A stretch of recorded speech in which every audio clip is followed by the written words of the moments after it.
ഓം ശ്രീ ഗണേശായ നമ. ഓം ശ്രീ ഗണേശ ശാരദാ ഗുരുഭ്യോ നമ. ഓം സദാശിവസമാരംഭാം ശങ്കരാചാര്യമധ്യമാം അസ്മദാചാര്യപര്യന്താം വന്ദേ ഗുരുപരമ്പരാം. ഓം പീതാംബരം കരവിരാജിത ശംഖചക്രകൗമോദകീ സരസിജം കരുണാസമുദ്രം രാധാസഹായമതിസുന്ദരമന്ദഹാസം വാതാലയേശമനിശം ഹൃദി ഭാവയാമി. ഓം നമോ ഭഗവതേ വാസുദേവായ. ഓം ശ്രീകൃഷ്ണായ പരബ്രഹ്മണേ നമഃ. ഓം വിശ്വസ്മൈ നമ. ഹരി ഓം. ശ്രീ വിഷ്ണു സഹസ്രനാമ സ്തോത്ര പഠന പരമ്പരയിലേക്ക് എല്ലാവർക്കും സുസ്വാഗതം, സുദിനം നേരുന്നു. കഴിഞ്ഞ ക്ലാസ്സിൽ നമ്മൾ 46-ാമത്തെ ശ്ലോകമാണ് പഠിച്ചത്.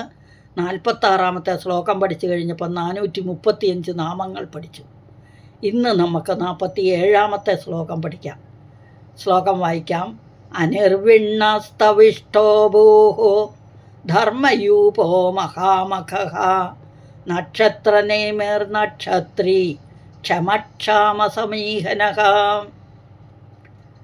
ഇനി നമുക്കിതിൽ 10 നാമങ്ങളുണ്ട്. ഏതൊക്കെയാണെന്ന് നോക്കാം.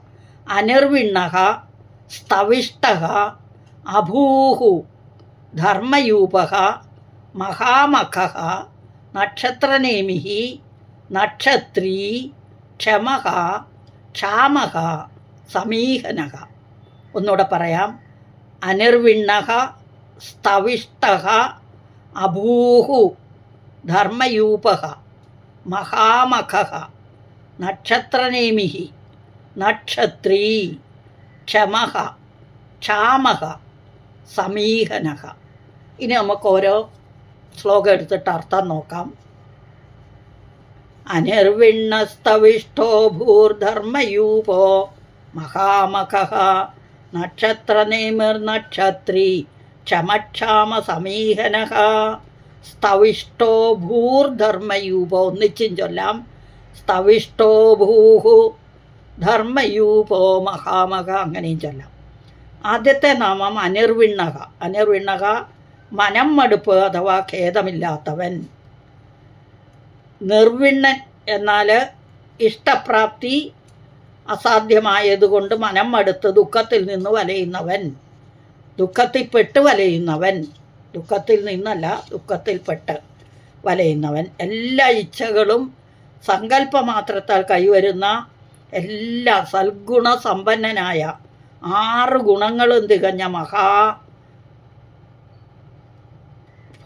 മഹാധനനായ, എല്ലാ ഭോഗങ്ങളും തികഞ്ഞതും എല്ലാ ഗുണങ്ങളും നിറഞ്ഞവനും മഹാധനനുമായ ആ ഭഗവാന് യാതൊരു മനംമടുപ്പിനും അവകാശമില്ല. അതുകൊണ്ട് ചിദാനന്ദ സ്വരൂപനായ മഹാവിഷ്ണു അനിർവിണ്ണൻ. അനിർവിണ്ണൻ. അടുത്ത നാമം സ്തവിഷ്ടഃ. സ്തവിഷ്ടഃ എന്ന് പറഞ്ഞാൽ അതിശയകരമായ സ്ഥൂലതയുള്ളവൻ. സ്ഥൂലത, അതായത് നമ്മൾ ഒരു നാമം 53-ാമത്തെ നാമം പഠിച്ചു അല്ലേ? 53. വിരാട് സ്വരൂപൻ എന്നവിടെ അർത്ഥം പറഞ്ഞ്. അപ്പോൾ ഭഗവത്ഗീത വിശ്വരൂപ ദർശനത്തിൽ അർജുനൻ ചോദിച്ചതുകൊണ്ട് ഭഗവാൻ തൻ്റെ കാലസ്വരൂപം കാണിച്ചു കൊടുത്തു, ആ വിരാട് രൂപം. അപ്പം അതിൽ ഭഗവാൻ അർജുനൻ കണ്ട ആ രൂപം എല്ലാ ദിക്കുകളും, സ്വർഗവും ഭൂമിയും അന്തരീക്ഷവും എല്ലായിടത്തും വ്യാപിച്ച് 3 ലോകങ്ങളും കടന്നു നിൽക്കുന്ന ഉഗ്രമായ ആ രൂപം, അതിനെയാണ് ഇവിടെ, അത് അർജുനൻ ഭയത്തോടെ നോക്കി സ്തുതിക്കുന്നുണ്ട്. അതിനെയാണ് ഇവിടെ സ്തവിഷ്ടൻ എന്ന് പറയുന്ന ഭഗവാനെ. അപ്പം വ്യാപൃഥിവ്യോ ഒരിതമന്തരം ഹി. ദ്യാ എന്ന് പറഞ്ഞാൽ സ്വർഗം, പൃഥ്വി എന്ന് പറഞ്ഞാലോ ഭൂമി, വ്യോ എന്ന് പറഞ്ഞാൽ ആകാശം, ഇതം അന്തരം ഹി വ്യാപ്തം, എല്ലായിടത്തും നിറഞ്ഞിരിക്കുന്ന എന്നർത്ഥം. ത്വയി ഏകേന നിശശ്ച സർവാഹ ദൃഷ്ട്വാത് ഭൂതം രൂപമിതം തവ ഉഗ്രം ലോകത്രയം പ്രവർത്തിതം മഹാത്മനെന്ന്. ഇനി അതിൻ്റെ വേറൊരു ഇതിൽ പറയുകയാണെങ്കിൽ അന്തരാത്മാവാകുന്ന മഹാവിഷ്ണുവിനെ വർണ്ണിക്കുന്നത് ശിരസ്സു ലോകവും, കണ്ണുകൾ സൂര്യേന്ദ്രന്മാരും, ചെവി ദിക്കുകളും, വാക്ക് വേദങ്ങളും, പ്രാണൻ വായുവും, ഹൃദയം ഈ ജഗത്തുമാകുന്നു. അല്ലേ? ഭഗവാന്റെ പാദങ്ങളിൽ നിന്നാണ് ഭൂമി ഉണ്ടായതെന്നാണ് പറയുന്നത്. അതുപോലെ മുണ്ടകോപനിഷത്തിലും അങ്ങനെ തന്നെ പറയുന്നുണ്ട്. അല്ല, മുണ്ടകോപനിഷത്തിലും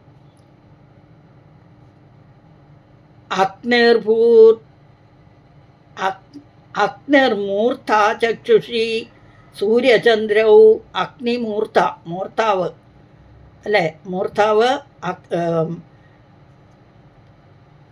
അഗ്നിയാണ്. ചക്ഷുഷി സൂര്യചന്ദ്രവും, 2 കണ്ണുകൾ സൂര്യചന്ദ്രന്മാരാണ്. ദിശഹ ശ്രോത്രേ ചെവികൾ ദിക്കുകളാണ്.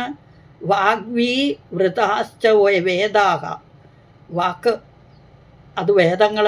വായു പ്രാണൻ. ഹൃദയം വിശ്വം അല്ലേ? പ്രാണോ ഹൃദയം വിശ്വമസ്യ പൽഭ്യാം പൃഥ്വീഹേഷ സർവഭൂത അന്തരാത്മാ എന്ന് പറഞ്ഞാൽ എല്ലാ ഭൂതങ്ങളുടെയും അന്തരാത്മാവാകുന്ന മഹാവിഷ്ണു എല്ലാത്തിലും നിറഞ്ഞിരിക്കുന്നു എന്നർത്ഥം.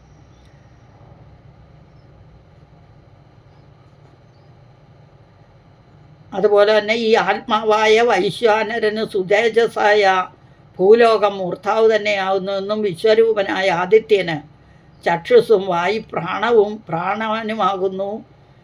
പിന്നെ ബഹുലമായ ആകാശം ശരീരമാണെന്ന് പറയുന്നു. അതുകൊണ്ട് മഹാവിഷ്ണു സ്തവിഷ്ടൻ എന്ന് മുണ്ടകോപനിഷത്തിലും പറഞ്ഞിട്ടുണ്ട്.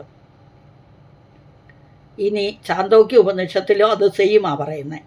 അപ്പം നക്ഷത്രമണ്ഡല രൂപമായതുകൊണ്ട് ശിംശുമാരനെന്നും പറയുന്നുണ്ട് ഭഗവാന്. ഇനി അഭൂഹു അടുത്ത നാമം. അഭൂഹു 3 അർത്ഥമുണ്ട്.